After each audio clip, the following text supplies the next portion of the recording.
Bien, eh, muy bien. El tema es lupus eritematoso sistémico.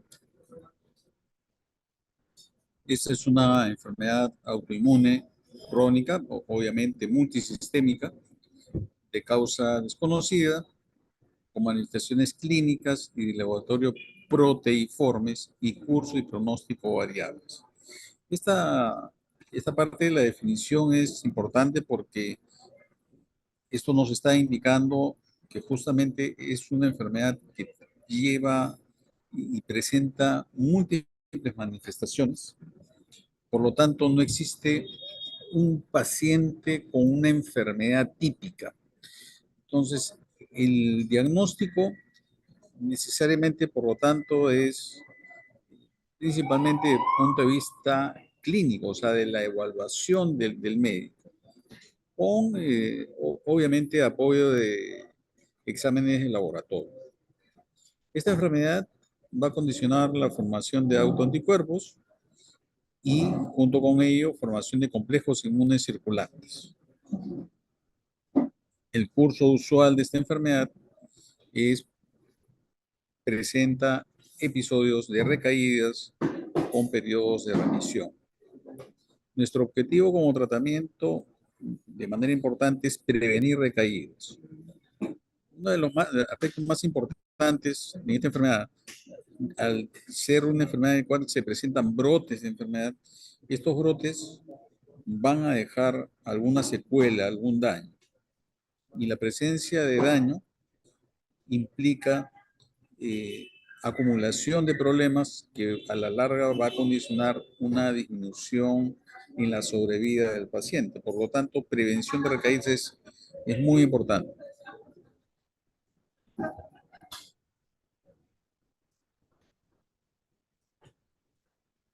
Esta es una enfermedad poco frecuente, sí muy importante sin dudas, y la incidencia y la prevalencia de la enfermedad varía de acuerdo a las regiones y de acuerdo también a los grupos raciales. Vemos, por ejemplo, que la incidencia reportada por 100.000 pacientes, por 100.000 personas al año, en Europa mire, está alrededor de 7, cerca de 8, y Estados Unidos 23. En el Reino Unido, la incidencia por raza es variable, siendo los negros del Reino Unido de raza negra alrededor de 32 y los negros de Estados Unidos alrededor de 31. O sea, vemos pues que la raza negra influye mucho en la presencia de esta enfermedad. Asiáticos, blancos, una menor incidencia, y un grupo de nativos norteamericanos también tienen una incidencia alta. La edad de inicio de esta enfermedad usualmente está entre los 15 a 40 años y el promedio entre alrededor de los 30 años, ¿no? 30 años es la edad promedio de aparición de esta enfermedad. Entonces es una enfermedad de personas jóvenes, ¿no? Como ustedes están viendo. Sin embargo, esta prevalencia, de acuerdo a el sexo, varía y el sexo de edad varía de acuerdo también a grupos poblacionales. Vemos, por ejemplo, que la prevalencia de mujeres en Estados Unidos está alrededor de 120 por 100.000 y el pico máximo entre los 40 y los 59 años, pero en un país que es obviamente asiático, el pico está entre los 30 y los 39 años. ¿Eh? Pero vemos pues claramente que la prevalencia de la enfermedad, ¿no?, crece muy rápidamente desde la adolescencia hasta la juventud. Y esto ocurre también más o menos de manera similar en todas las regiones. Entonces vemos cómo va declinando la prevalencia de la enfermedad conforme van pasando los años, ¿no? Esta es una muestra clara entonces que esta es una enfermedad que se presenta principalmente en personas jóvenes. Es también conocido que la prevalencia de la enfermedad es mucho mayor en mujeres que en varones, alrededor entre 9 a 10 a 1, y la mortalidad sigue siendo un aspecto importante. Ya desde los años 50 se veía pues que la sobrevida de los pacientes que tenían diagnóstico de lupus era menos del 50% a 5 años, y hacia los años 80, 90, esta sobrevida llega a más de 85% a 10 años. Sin embargo, sigue siendo el lupus una causa importante de mortalidad comparativamente con personas que no tienen esta enfermedad. Y esto se ve reflejado en este dato, en el cual la tasa estandarizada de mortalidad puede ser hasta de 5 veces más que población sin la enfermedad. Es la quinta causa de muerte en mujeres entre 15 y 24 años, o sea, personas jóvenes, y en lupus eritematoso juvenil, esta tasa puede ser tan alta como de 19 veces más comparado con una población de la misma edad. Entonces vemos pues que esta enfermedad conlleva un riesgo incrementado evidente de muerte. Y las causas de muerte son variadas, pero fundamentalmente a inicios de la enfermedad, dentro de los 2, 3 primeros años, la actividad de la enfermedad es una de las causas más importantes, seguida de infecciones, obviamente al ser pacientes que tienen una reducción de su capacidad inmunitaria, y posteriormente ya cuando la enfermedad está, digamos, ya tiene ya varios años, las complicaciones cardiovasculares, accidente cerebrovascular, infarto agudo de miocardio, es digamos, la razón principal de mortalidad. Y esta es ocasionada fundamentalmente por incremento en la arteriosclerosis. Tenemos una arteriosclerosis acelerada en estos pacientes. Nuestro país, lamentablemente, no tenemos una estadística, eh, una estadística, digamos, real, no tenemos una base de datos nacional, lamentablemente, pero el Servicio de Reumatología, que hoy día cumple 50 años de fundado, hicimos, Servicio de Reumatología del Hospital Almenara, hicimos un estudio de prevalencia basado en un modelo hecho para países en vías de desarrollo, para justamente evaluar esta parte epidemiológica, y esto fue evaluado en un centro poblado del cono oeste de Lima, y se encontró que la enfermedad más frecuente, como ocurre en todo el mundo, es la osteoartritis desde el punto de vista de enfermedades musculoesqueléticas y reumáticas, y el lupus estaba en 0.05%.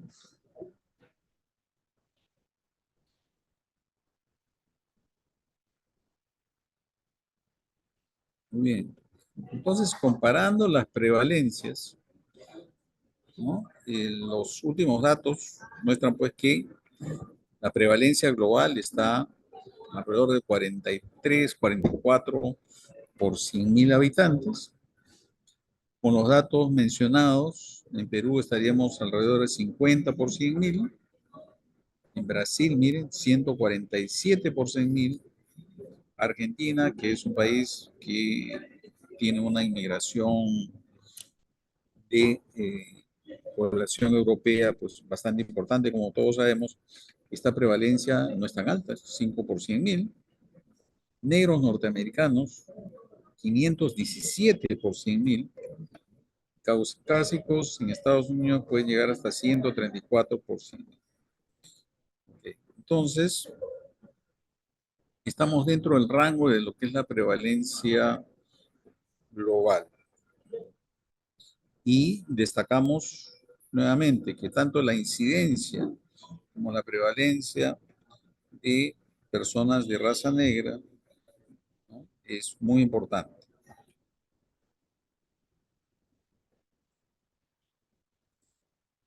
Y es importante conocer a nuestra población, y este estudio de un grupo latinoamericano de estudio de lupus, en el cual participaron tanto el Hospital Edgardo Rebagliati como el Hospital Almenara, en este estudio multicéntrico realizado en Latinoamérica, incluyendo México, Colombia, Venezuela, Argentina, Chile, Paraguay, Bolivia, Perú,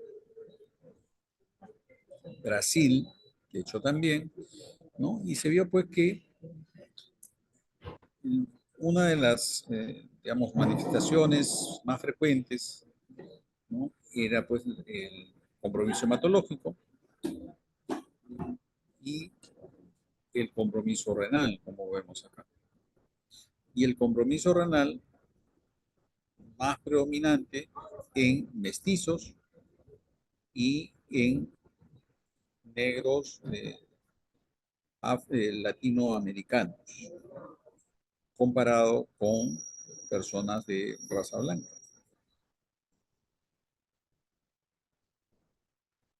Las personas de raza negra, latinoamericanas y los mestizos tienen un mayor índice de actividad de enfermedad comparado con los blancos, ¿no?, y el daño es mayor en mestizos y personas de raza blanca con respecto a los de raza negra. Entonces, un punto importante acá es que de los mestizos, ¿no?, tienen una carga importante, ¿no?, en cuanto a riesgo de una enfermedad más severa. Y estos datos nuevamente, el grupo Gladel muestra pues que las personas mestizas de raza negra, latinoamericanas, tenían una edad de inicio más temprana y fallecían a una edad más temprana. Miren a qué edad fallecían, ¿no? Promedio 29 años. Es una muestra clara, pues, ¿no?, de la importancia de conocer los datos propios. Esta es una enfermedad que tiene una carga genética definitivamente, y esto lo vemos expresado en estos datos. Los gemelos homocigotos tienen 315 veces más riesgo de hacer lupus comparado con personas que no tienen esta enfermedad, y los familiares de primer grado 17 veces más. Si lo comparamos con la artritis reumatoide, 2.5, Sjögren 5. Y un punto importante es que 25% de los familiares de primer grado van a tener alguna enfermedad autoinmune, ¿no?, familiares de pacientes con lupus. 25%. O sea, no se transmite necesariamente la enfermedad lúpica, sino se transmite el riesgo de desarrollo de una enfermedad autoinmune. Esta enfermedad, entonces, participa factores genéticos, sin lugar a dudas, Y vemos también de que factores ambientales juegan un papel muy importante.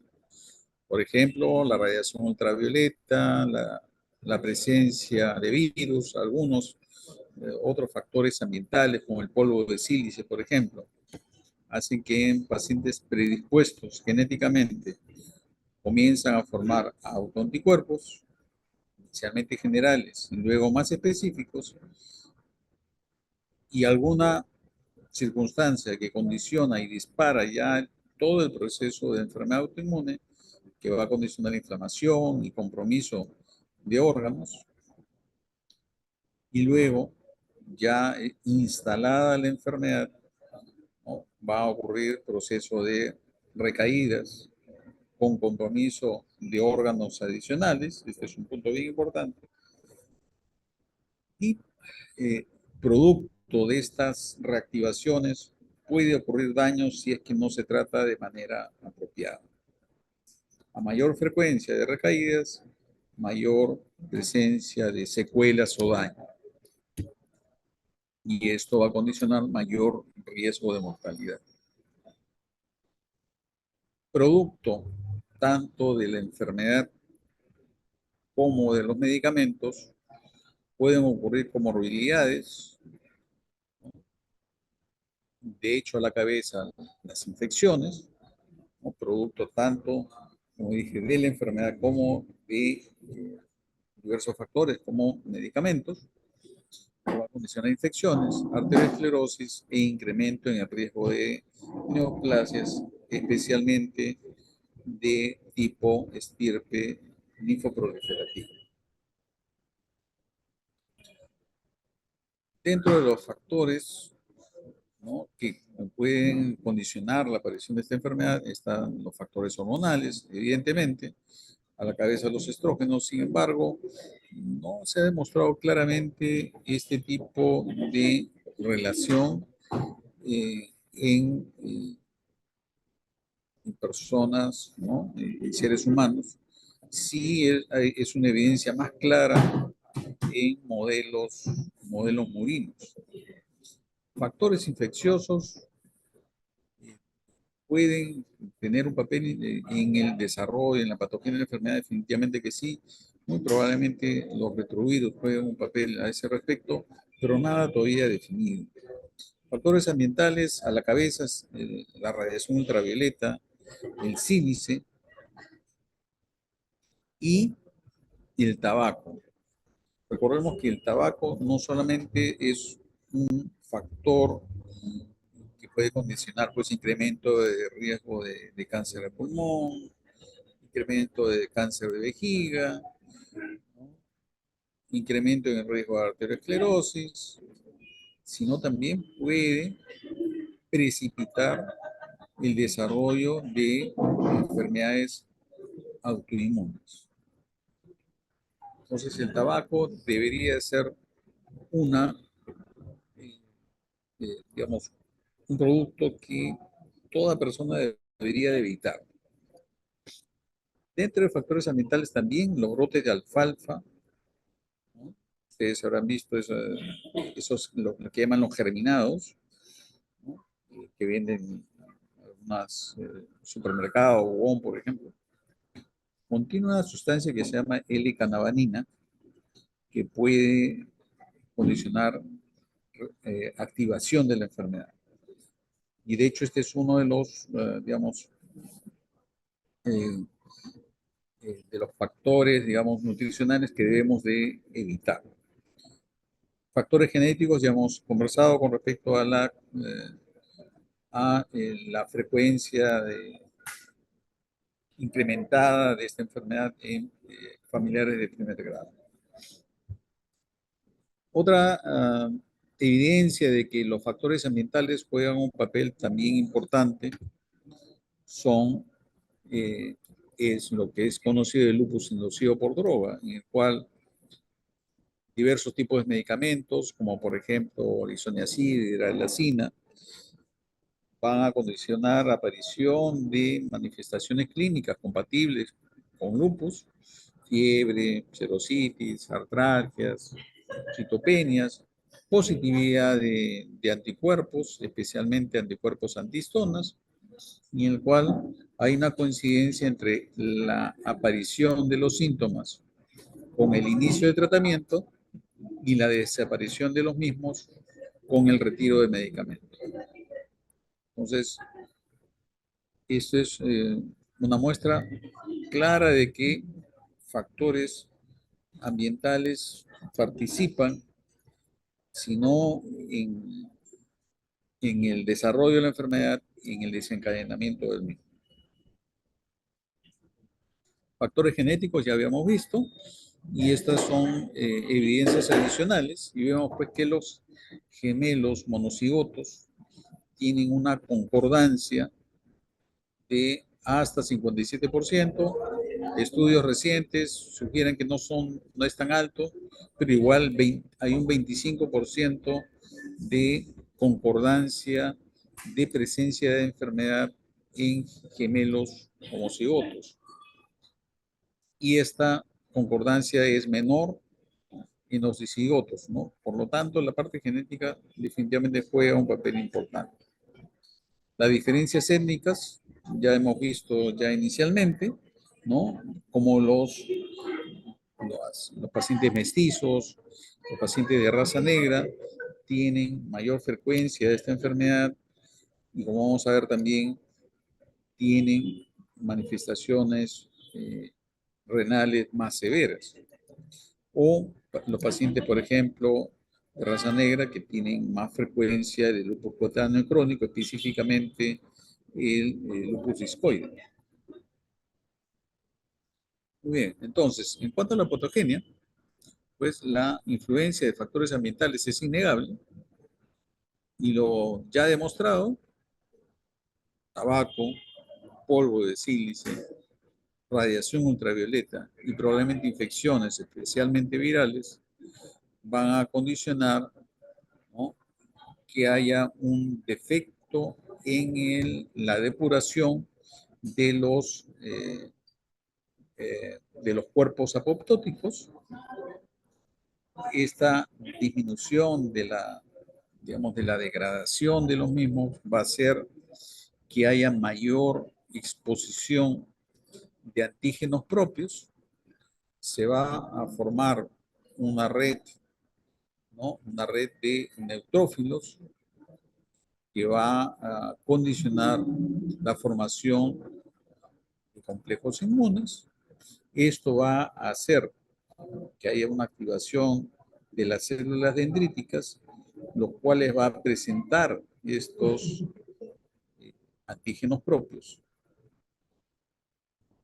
hacia los linfocitos, y estos linfocitos van a activar a los macrófagos, y esta activación de los macrófagos va a condicionar formación de interferón alfa, y este interferón alfa va a activar más a los linfocitos T para activar a su vez a los linfocitos B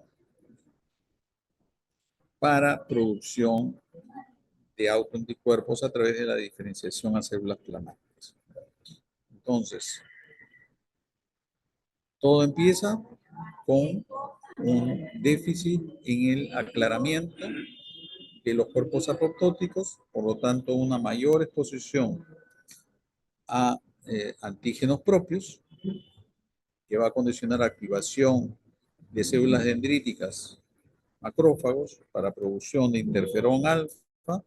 Este interferón alfa activa los linfocitos T, y los linfocitos T activados van a producir mayor cantidad de interferón y van a activar a los linfocitos B para producción de autoanticuerpos.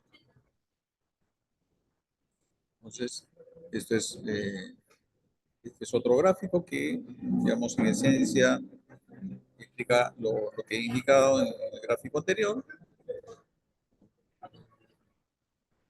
y la manera como pudiéramos intervenir desde el punto de vista terapéutico, bloqueando algunos factores.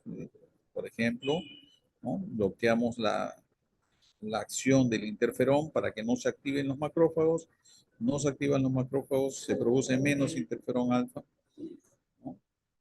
Bloqueando la presentación de antígeno de las células dendríticas, bloqueando la unión del B7 al CD28, ¿no? O sea, la segunda señal, lo que llamamos la segunda señal, no se activan los linfocitos T.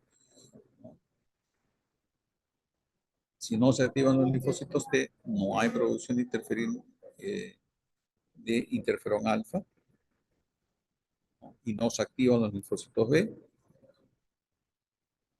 Los macrófagos y células dendríticas producen factor activador de linfocitos B directamente, y también hay tratamientos dirigidos a bloqueo, ¿no? de este factor activador de linfocitos B producido por los macrófagos. Al ser esta una enfermedad con múltiples caras, por lo tanto, no existe, digamos, criterios de diagnóstico, porque las manifestaciones clínicas pues, son muy variables. Y esa es una de las razones por las cuales lo que existe actualmente son los criterios de clasificación, y tener en cuenta que estos criterios de clasificación han sido desarrollados fundamentalmente con el objetivo de uniformizar criterios para ingreso de pacientes a estudios de investigación, teniendo en cuenta que no tenemos, digamos, un patrón o un dato que nos permita decir al 100% que un paciente tiene un diagnóstico de lupus. No es un conjunto de datos los cuales nos orientan a diagnosticar un paciente con lupus. Entonces, como ustedes ven, los criterios de clasificación empezaron a desarrollarse desde el año 1958. Y destaco estos criterios de clasificación porque acá lo que menciona es que diversos factores o diversas manifestaciones no deben de tener otra explicación que no sea el lupus. Una fiebre prolongada no explicada, fiebre prolongada es una manifestación clínica de lupus, ¿no? Una fiebre que no tiene explicación por otra razón. O sea, si no tiene un proceso infeccioso, si no tiene, yo qué sé, cáncer, o tiene una, yo qué sé, un infarto pulmonar, ¿no? O sea, si no hay una explicación obvia, entonces, podemos entonces decir que es probable que esté asociado más bien al lupus. Igual, una serositis pleural que no tenga otra explicación, no tiene tuberculosis, no tiene neumonía, no tiene cáncer de ovario, etcétera, etcétera, etcétera, ¿no? Si no tiene otra explicación, entonces lo consideramos como manifestación clínica probable. ¿Sí? Acá destaca también estos criterios, que la forma de artritis es de tipo reumatoide, o sea, poliarticular, simétrica, adictiva. Entonces, ese es digamos, la forma usual de presentación de compromiso articular, desde el punto de vista de artritis. Luego, se presentan estos criterios del año 71, y acá, por ejemplo, consideraban como criterio tener una proteinuria de más de 3,5 gramos. Entonces, tener una proteinuria de 2 gramos o 3 gramos no debería ser considerado como manifestación clínica de lupus. Evidentemente que no. Entonces, o sea, no está bien, no es correcto. O sea, una persona que tenga una proteinuria significativa, pues debe tener un problema renal. Y esta proteinuria es, digamos, demasiado restringida a solamente considerar un síndrome nefrótico como criterio de manifestación de lupus. Eso evidentemente es equivocado y esa fue la razón por la cual en el año 1982, 11 años después, se plantearon otros criterios del 82 que fueron revisados en el 1997. Y para considerar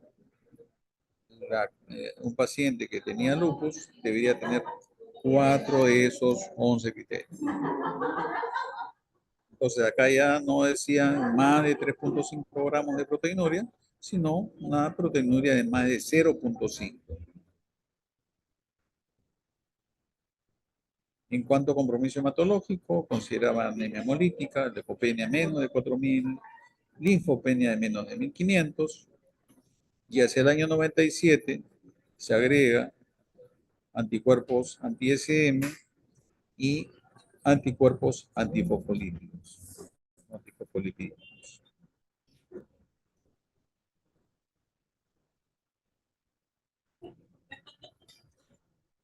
Un punto importante es que en fases tempranas de enfermedad, un grupo importante de pacientes, 50% o más, no cumplían estos criterios.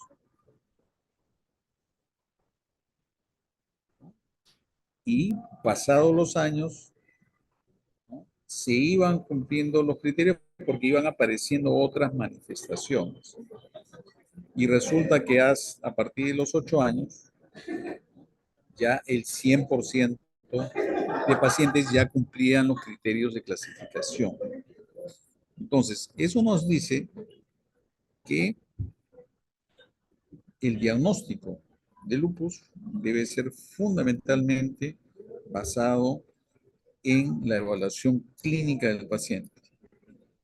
Si nos basamos en criterios de clasificación, va a haber un grupo significativo de pacientes que tienen la enfermedad y no son diagnosticados, y al revés, también va a haber un grupo de pacientes que se clasifican y no tienen la enfermedad.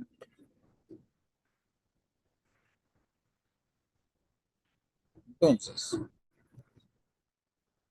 estos criterios de clasificación del 82-97 consideraba, por ejemplo, desde el punto de vista cutáneo, solamente rash malar, y el rash malar es solo una de las manifestaciones cutáneas, ¿no?, de lupus cutáneo agudo.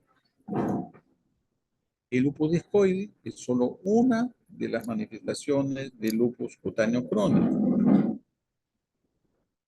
Por lo tanto, estos criterios pues eran, digamos, estas manifestaciones clínicas que estaban consideradas dentro de estos criterios de clasificación insuficientes. Otra muestra clara es el compromiso neurológico, convulsiones y o psicosis. Se acabó. No considera Guillain-Barré, no considera accidente cerebrovascular, no considera compromiso de pares craneales, eh, etcétera, etcétera. No consideraba tampoco, por ejemplo,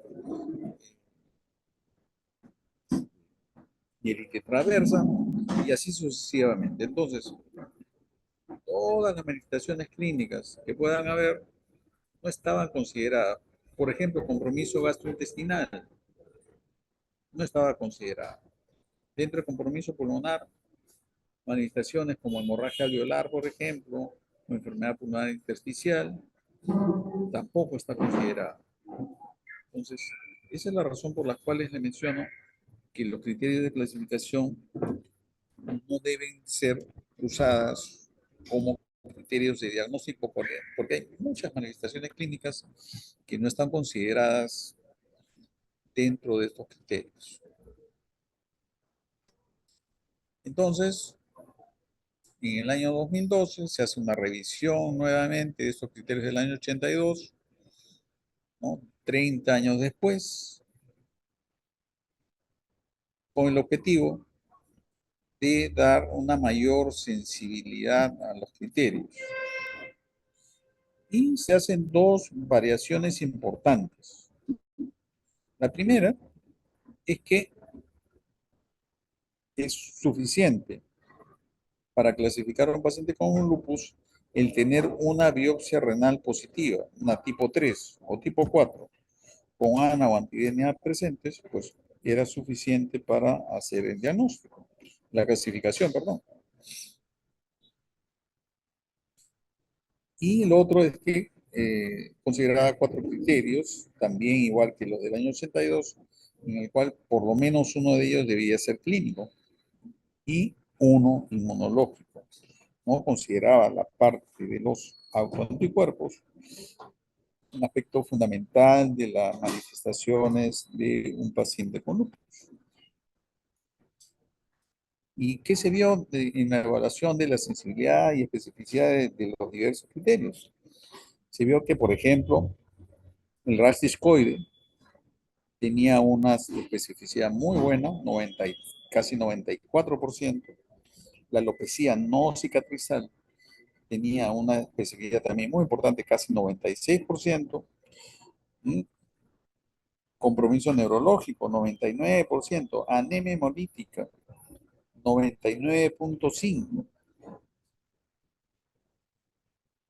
Pero los anticuerpos antinucleares tenía una especificidad baja, pero sí tenía una buena sensibilidad, casi 97% de sensibilidad. O sea, tener anticuerpos antinucleares, ¿no? Nos permite, digamos, sospechar con más fuerza del diagnóstico de lupus, pero no nos permite con esa misma fuerza afirmar, ya que la presencia de anticuerpos antinucleares se puede presentar en una serie de entidades, incluyendo personas sanas.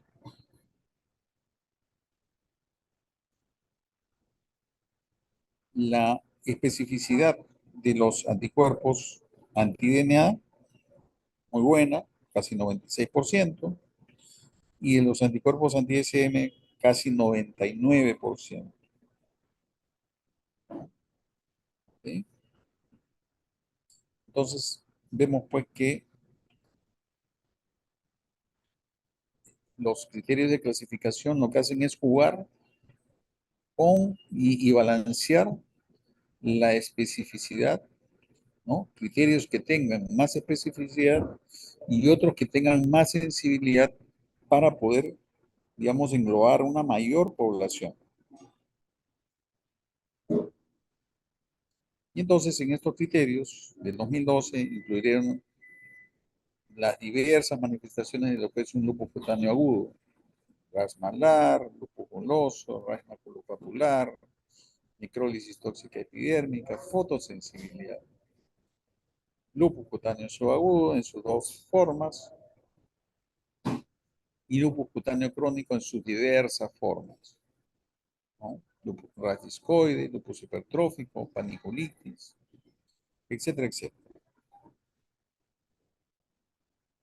Mantenía el criterio de proteinuria de más de 0.5 y en neurológico, aparte de convulsiones y psicosis, agregaron mononeuritis múltiple, mielitis transversa, neuritis craneal o neuritis periférica. Y estos criterios también consideraron que linfocitos menores de 1000 deberían ser considerados ya no menos de 1500. Y eso vemos acá, ¿no? Si consideramos una linfopenia menos de 1500, la especificidad no es tan alta, 81, casi 82, pero cuando era menos de 1000, casi 95% de especificidad, ¿no? Entonces es la razón por la cual, ¿no?, se consideró de que una linfopenia menos de 1000 nos daba una mayor seguridad en la aproximación de diagnóstico de lupus. Criterios inmunológicos, todo lo que hemos visto, ¿no?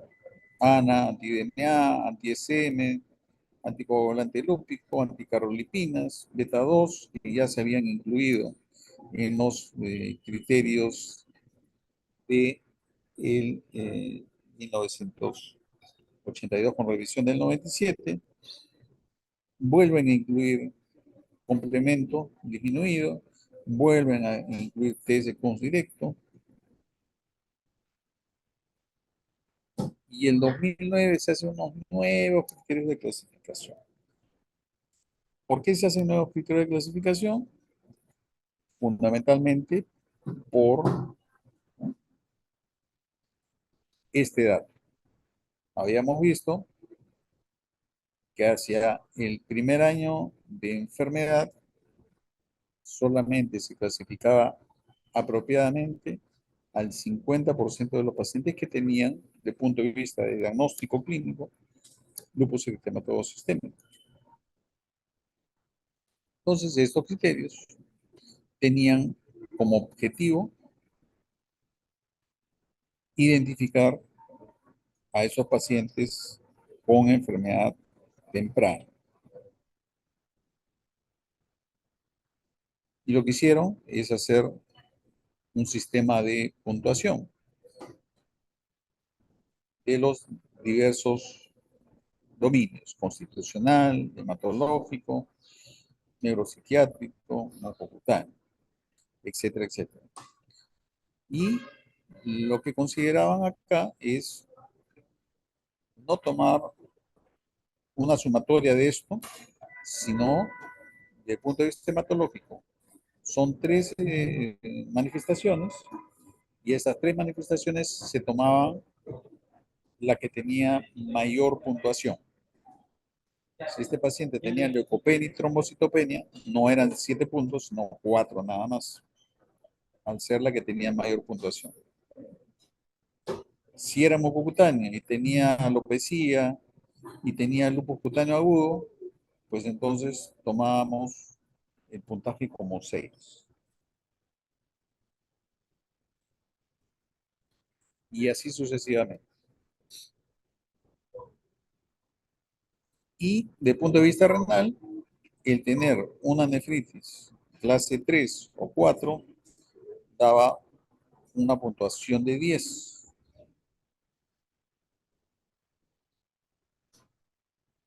Y ya habíamos visto que en los criterios anteriores,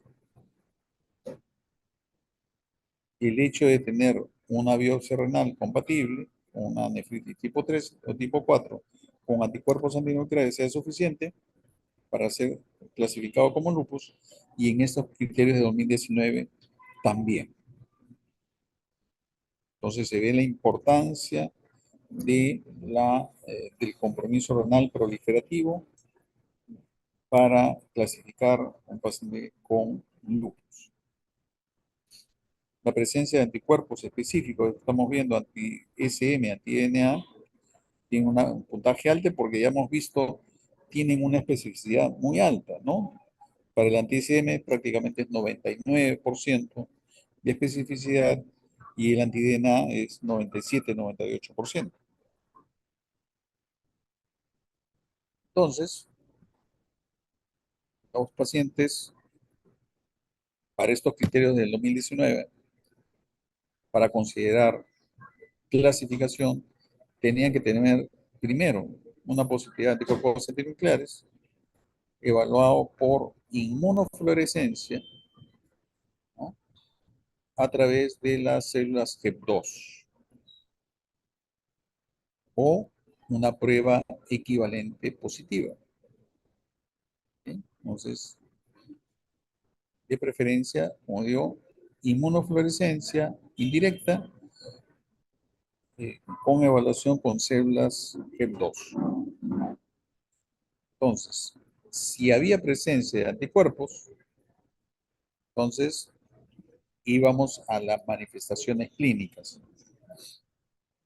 ¿no? Y estas manifestaciones clínicas y el laboratorio, pues tenía pues un criterio aditivo, o sea, se va sumando de acuerdo a cómo van apareciendo los síntomas.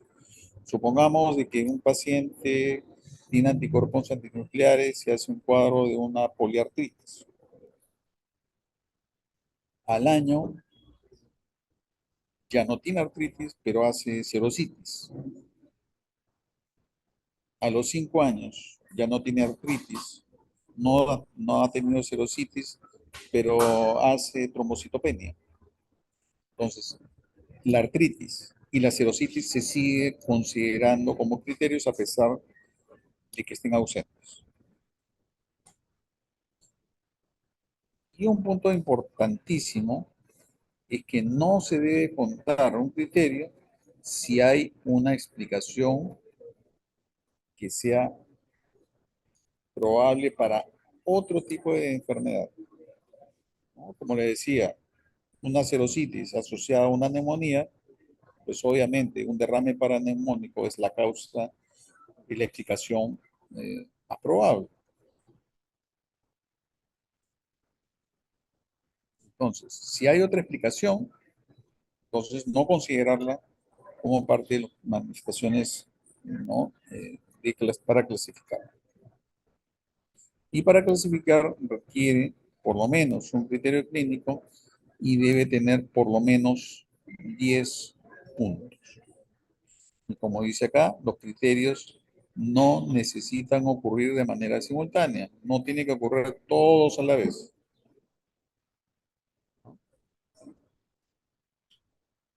Muy bien.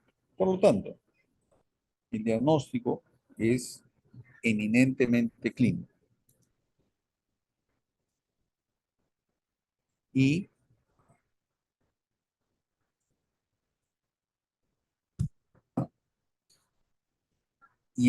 por lo tanto, el gol estándar, ¿no? Para diagnóstico es el diagnóstico hecho por el reumatólogo. Y como hemos visto en los criterios de clasificación del 2019, el diagnóstico requiere una combinación de características clínicas y por lo menos una anomalía inmunológica relevante. Sin embargo, puede haber casos de pacientes con lupus. ANA negativo está dentro de lo posible, pero definitivamente no es lo frecuente. Pueden haber otras manifestaciones de autoanticuerpos también, ¿no? Entonces, el diagnóstico es más, ¿no? Clínico del razonamiento que uno hace.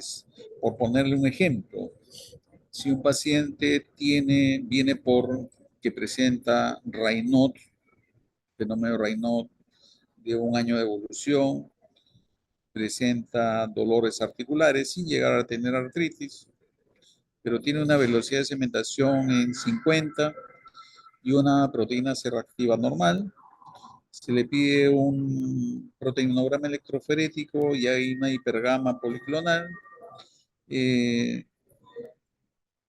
y le hacen un fondo de ojo y encuentran exudados algodonosos.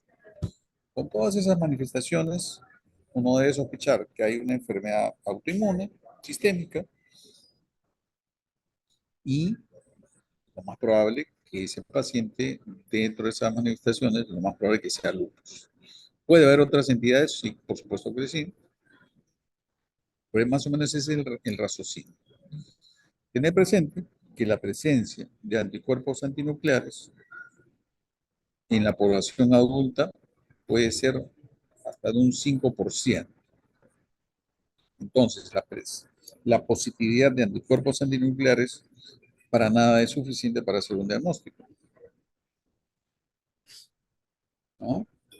La presencia de anticuerpos antinucleares, de preferencia, debería ser hecha con inmunofluorescencia indirecta, como habíamos mencionado, y se debería considerar un resultado positivo a valores mayores o iguales a 1/80.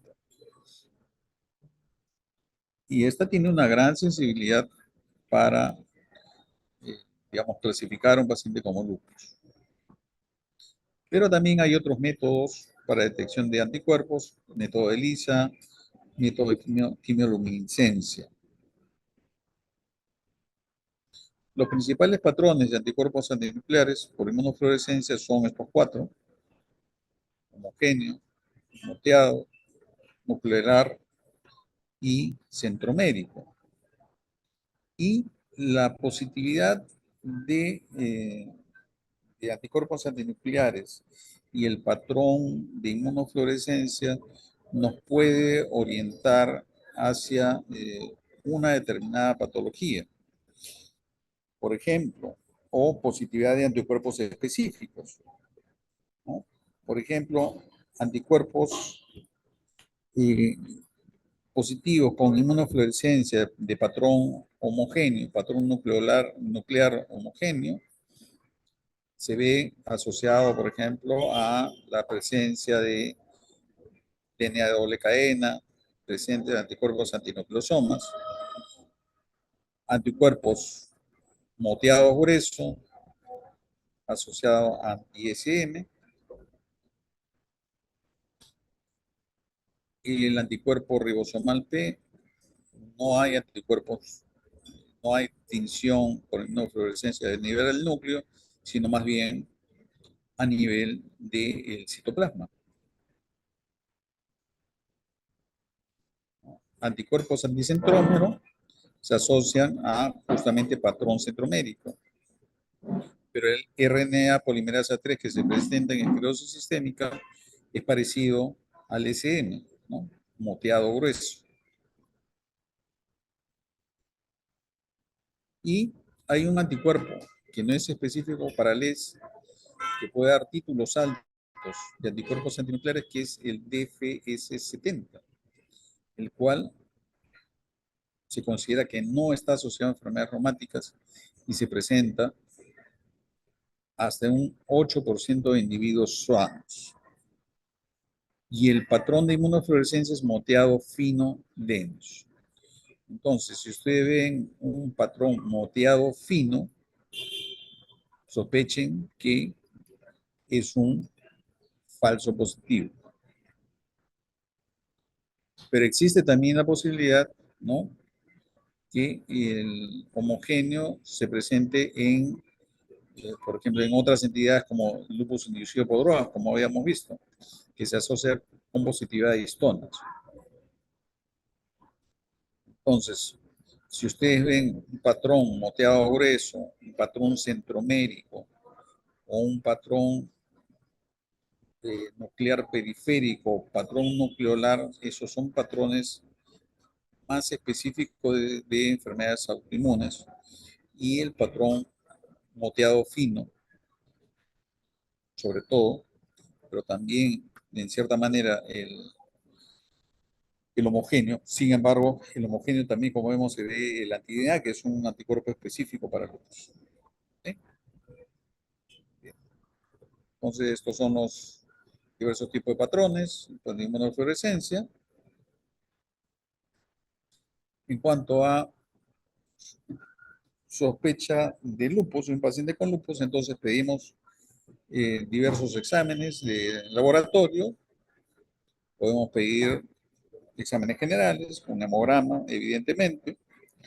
Reactantes de fase aguda es importante pedir, velocidad de sedimentación, proteína C reactiva. Recordar que en el lupus la velocidad de sedimentación en una enfermedad activa se eleva, pero la proteína C reactiva no se eleva o se eleva muy poco. El anti-DNA de doble cadena, que es útil para hacer, de ayuda al diagnóstico, al igual en el anti-SM, porque hemos visto que son bastante específicos, y el anti-DNA es útil también para hacer seguimiento del paciente, ¿no? Pacientes que tienen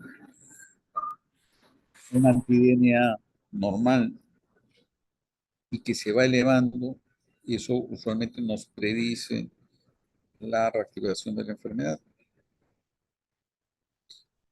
Los anticuerpos antinucleares son útiles fundamentalmente para efectos de diagnóstico. no tiene mucha utilidad en cuanto a seguimiento.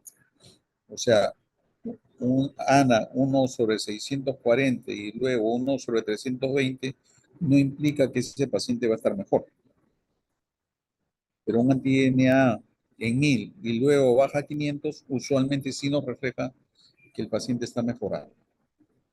Y al revés también, ¿no? Si aumenta, nos indica que usualmente que está empeorando. Okay. El consumo de complementos es un aspecto importante desde el punto de vista del laboratorio para pacientes que tienen enfermedad activa, pero hay que tener presente también que hay pacientes que tienen consumo de complemento de manera crónica. El perfil lipídico es una prueba importante. Habíamos mencionado que los pacientes con lupus tienen un riesgo incrementado de enfermedad aterosclerótica y por lo tanto evaluación de riesgo cardiovascular es muy importante. Esta es una enfermedad en la cual las manifestaciones clínicas generales son importantes: fiebre, malestar, artralgias, mialgias, ¿no? Parecido a las vasculitis sistémicas primarias, ¿no? Baja de peso. Siempre tener presente de que existe la posibilidad de, en un paciente con fiebre, de tener una infección, y tener presente de que la fiebre en lupus por la enfermedad usualmente no excede más de 38,5 grados. Pero siempre es importante descartar infección en estos casos. Compromiso del aparato locomotor, artritis, miositis, compromiso tendinoso, osteonecrosis, deformidades articulares, especialmente artropatía de Charcot, rupturas tendinosas, pueden presentarse en este tipo de enfermedades. Permítame un minutito, por favor.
Muy bien, entonces continuamos. Este es un ejemplo de una artropatía de Charcot en el cual lo que vemos deformidades importantes con preservación de estructura articular, o sea, la superficie articular no muestra erosiones y las deformidades ocurren fundamentalmente por lesión ligamentaria. Este es otro ejemplo igual. El lupus eritematoso sistémico, como hemos visto, presenta lesiones específicas. Ya habíamos hablado: lupus cutáneo agudo, lupus cutáneo subagudo y lupus cutáneo crónico. Y las lesiones inespecíficas incluyen livedo reticularis, úlceras, gangrena o lesiones tipo vasculíticas. En el lupus, el compromiso cutáneo característicamente es un rash elevado que respeta el surco nasogeniano, usualmente no pruriginoso, úlceras orales localizados en cualquier lugar de la mucosa oral, las características que son de lecho eritematoso, ¿no? Y frecuentemente no dolorosas, pero también pueden ser lupus discoide, como vemos acá, lesiones, ya estas ya son lesiones cicatrizales, lupus, la alopecia en el lupus suele producir este tipo de imagen, ¿no? Cabello muy finito, ¿no? Que se desprende fácilmente y quebradizo. Ligador articular y manifestaciones cutáneas no específicas, lupus cutáneo subagudo, la forma psoriasiforme, lupus cutáneo crónico o paniculitis, en el cual nos puede dar lesiones eh, eritematoviolaceas nodulares, localizados realmente en cualquier parte del cuerpo. Vasculitis con lesiones hemorrágicas, eritema periungual, infarto periungual, lupus hipertrófico o verrucoso, lupus túmidus, que es una forma de lupus cutáneo crónico, lupus pernio. Como ustedes ven, pues hay una serie de manifestaciones clínicas que se pueden presentar. Habíamos mencionado que la enfermedad renal es más frecuente y más severa en pacientes en nuestra población latinoamericanos, mestizos y descendientes africanos. Y vemos pues que el riesgo de enfermedad renal es 2 veces más entre los mestizos y los de raza blanca. Una característica también adicional, los varones usualmente tienen más compromiso renal que las mujeres. La presencia del anti-DNA es un factor importante. La hipocomplementemia también es una característica importante de pacientes que tienen compromiso renal. La forma más severa de compromiso renal definitivamente es la clase 3, proliferativa focal, la clase 4, que es la proliferativa difusa.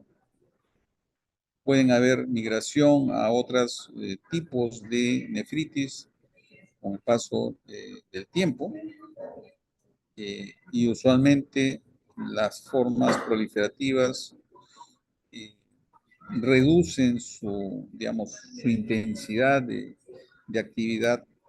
Sin embargo, pueden pasar a, digamos, a formas menos severas.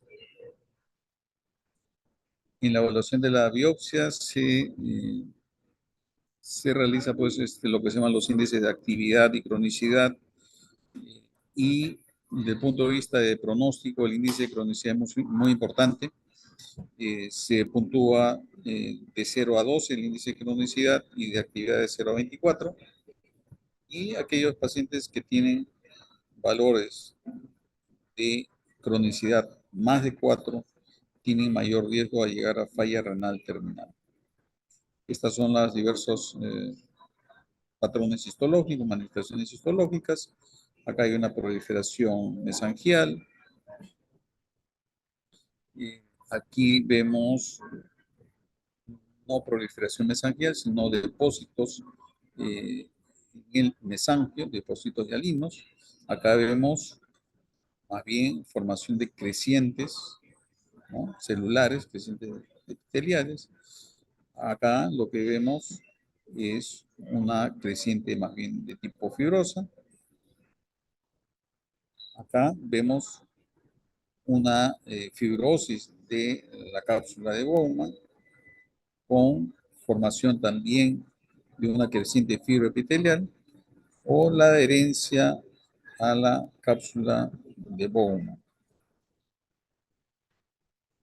Puede haber también compromiso arterial, con proliferación de la íntima y formación de trombos. depósitos de inmunocomplejos subendoteliales que va a condicionar estas asas gruesas, lo que se llaman las asas de alambre, depósitos, ¿no? Formación de trombos a nivel de la luz de los capilares glomerulares, los famosos trombos hialinos. Manifestaciones psiquiátricas, ya habíamos mencionado. Compromiso pulmonar, también ya hemos hablado un poco. La serositis, sin duda, una de las más frecuentes. La más severa, hemorragia pulmonar, que condicionaba, ¿no?, una mortalidad tan alta como el 50%. Enfermedad pulmonar intersticial, serositis, hemorragia alveolar, ¿no?, disfunción diafragmática con elevación del diafragma izquierdo, compromiso hematológico, la anemia, que puede ser de dos tipos, fundamentalmente anemia por enfermedad crónica y anemia hemolítica autoinmune. Recordar lo que hemos mencionado de la arteriosclerosis, es una causa importante de muerte, y vemos pues que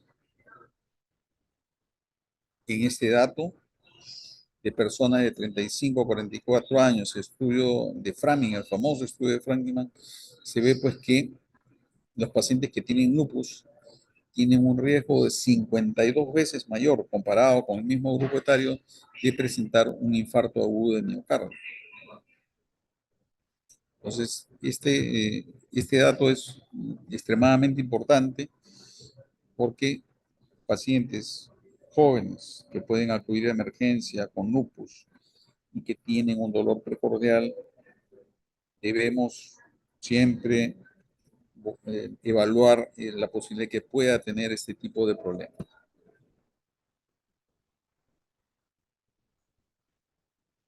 En varones hay más frecuencia de serositis, hemos visto, y de manera coincidente también con el grupo de estudio de Gladel, grupo latinoamericano, mayor compromiso renal, mayor frecuencia de marcadores inmunológicos, mayor riesgo a llegar a falla renal terminal, 5 veces más que las mujeres. Es un aspecto bien importante. Entonces, grupos en varones que tengan compromiso renal, hay que prestarle especial atención por por este riesgo. Sin embargo, la mortalidad y sobrevida son similares. La actividad de enfermedad, hombres y mujeres, suele ser similar. Sin embargo, hay mayor probabilidad, ¿no?, de que los pacientes presenten secuelas. En las personas de inicio tardío, que es definida como una edad mayor de 50 años, corresponde aproximadamente al 20% del total de los pacientes que tienen lupus. La relación mujer-hombre es similar, o sea, más frecuencia de mujeres que de hombres, pero tienen, comparativamente con las personas más jóvenes, menor frecuencia de nefritis lúpica. Sin embargo, los pacientes con lupus de inicio tardío fallecen, fallecen más que los jóvenes, porque justamente el impacto de la enfermedad es mayor, a pesar de que la enfermedad suele ser de menor intensidad. Muy bien, entonces el tratamiento de los pacientes debe ser individualizado, y debe de ir de acuerdo al órgano comprometido y de acuerdo a la severidad de la enfermedad. No es lo mismo tratar un paciente que tiene una mielitis transversa que tratar una nefritis lúpica proliferativa focal. No es lo mismo tratar un paciente con lupus que tenga compromiso cutáneo articular que aquel que tiene una serositis. ¿Ok? Entonces, es fundamental tener claro de que no hay un tratamiento estándar, ¿no? Hay algunos, digamos, tratamientos que debemos de cumplir todo paciente, sí, pero El tratamiento debe ser dirigido al problema o los problemas principales que tiene el paciente. Entonces, ¿cuáles son los objetivos? Al tratar la actividad de enfermedad, pacientes que vienen con una reactivación importante o vienen por primera vez con una actividad importante, debemos tratar de bajar esa actividad, ¿no? Y debemos de buscar conseguir una baja actividad y en lo posible conseguir remisión y luego, o sea, entonces, de manera similar a las vasculitis sistémicas, debemos de dar una terapia de inducción y luego una terapia de mantenimiento, ¿no? Esa es más o menos la idea. Y buscar por lo menos una baja actividad de enfermedad, sino una remisión. Una remisión incluye que el SLEDAI clínico esté en cero, o sea que no haya artritis, que no haya rash, que no haya serositis, que no haya compromiso neurológico, etcétera, etcétera, ¿no? O sea que no haya una manifestación clínica de actividad en la enfermedad y la evaluación global de actividad del médico que sea de menos de 0.5 con una regla de 0 a 3.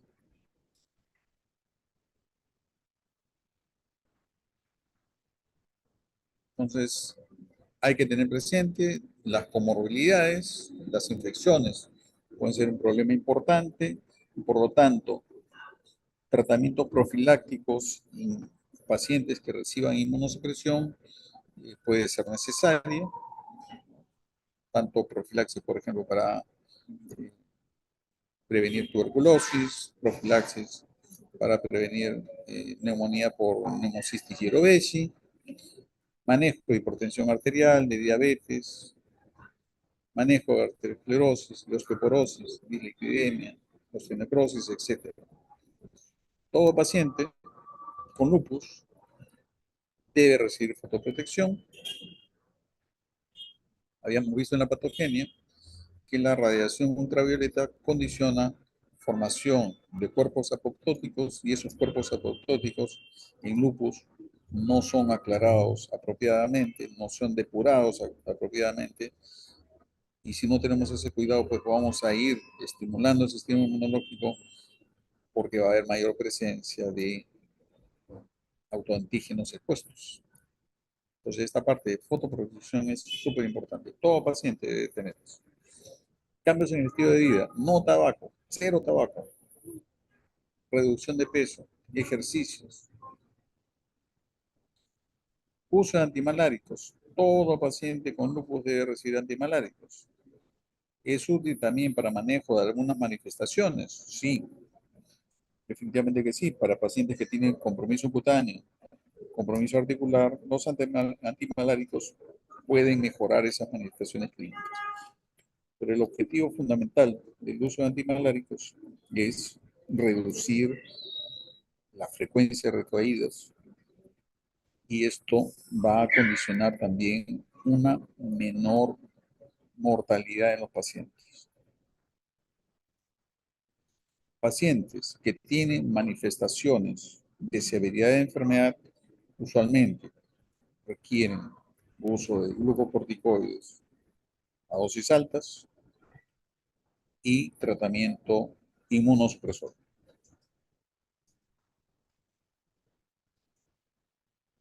Pacientes con compromiso renal severo, ciclofosfamida o micofenolato están definitivamente indicados. Entonces, los glucocorticoides debemos de usarlo de manera racional, tratar de usar la menor dosis posible y si no, y si es posible, no usarlo mejor. ¿Sí?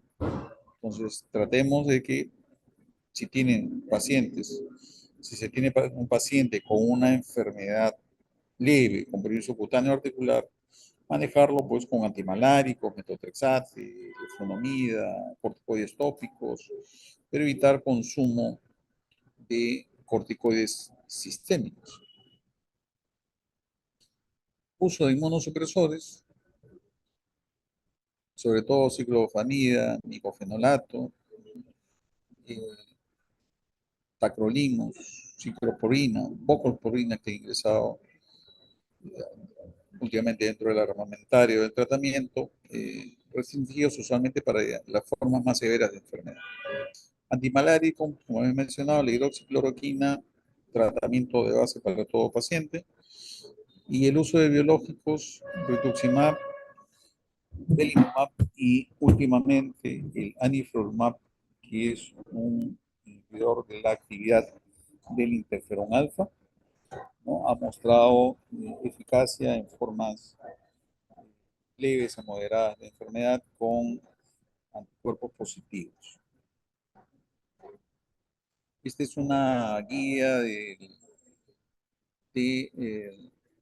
del Reino Unido, en el cual indican pues cómo intervenir de acuerdo a la actividad de enfermedad. Por ejemplo, una actividad leve, como por ejemplo fatiga, ras malar, alopecia, úlceras orales, artralgias, mialgias, una plaquetopenia moderada. Se puede usar, por ejemplo, corticoides tópicos, prednisolona dosis hasta máximo 20 miligramos por 1 a 2 semanas, no más, o usar metilprednisolona endovenosa o intraarticular, usar hidroxicloroquina, metotrexate, antiinflamatorios. Se puede usar tratamiento de mantenimiento con prednisolona 7.5, hidroxicloroquina 200 miligramos diarios como máximo, metotrexate, etc. Si tenemos una forma severa de enfermedad, rash que comprometa a más de las 2/9 partes de la superficie, miositis, serositis pleural severa, ¿no? O pericarditis severa, citis, etcétera, etcétera, usar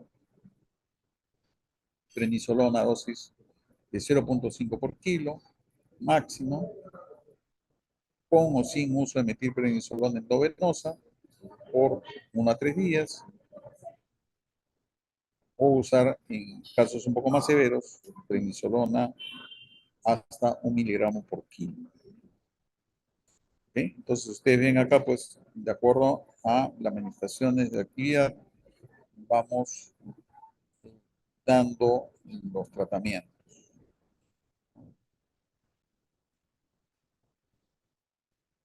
Esta guía del Colegio Americano de Reumatología del año 2012 para manejo de nefritis da, pues,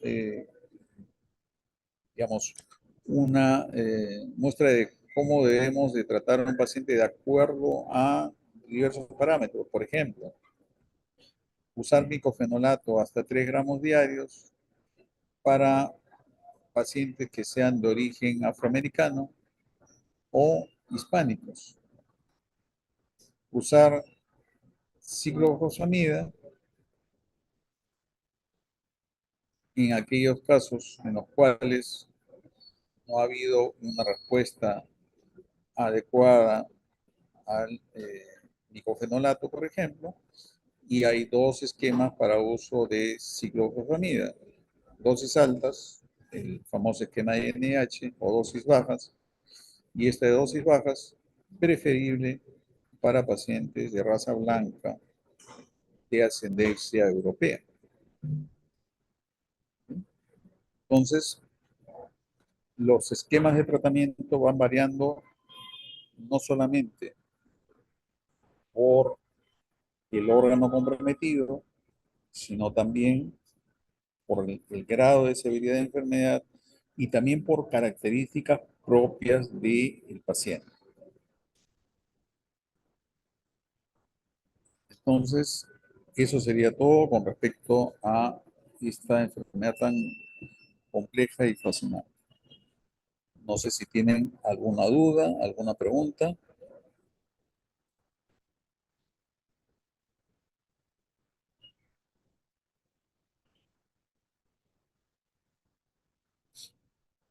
¿Alguna duda, pregunta?